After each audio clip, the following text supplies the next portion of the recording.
gawin natin yung ating number 1 cake na order for today. Lagyan na natin siya ng chocolate filling, tapos cream. Ayan siya, guys.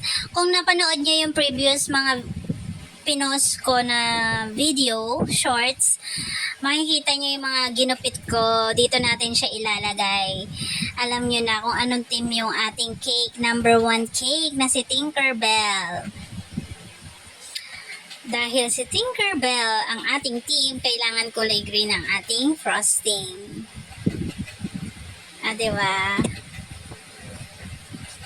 Yung size nito, ito yung biggest size natin sa ating number cake. 1 month pa lang si baby, ang laki ng cake niya. Diba? Ang haba. Pang 1 year old na siya. Ayan na yung mga ginupit nating topper na printed. Tapos ginawan ko siya ng mushroom. O diba, ang cute ng mushroom lang.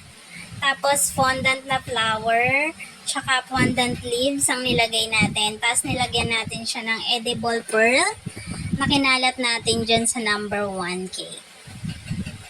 Diba? Tapos yung cake na to, bago ko pa gawin, fully paid na rin siya.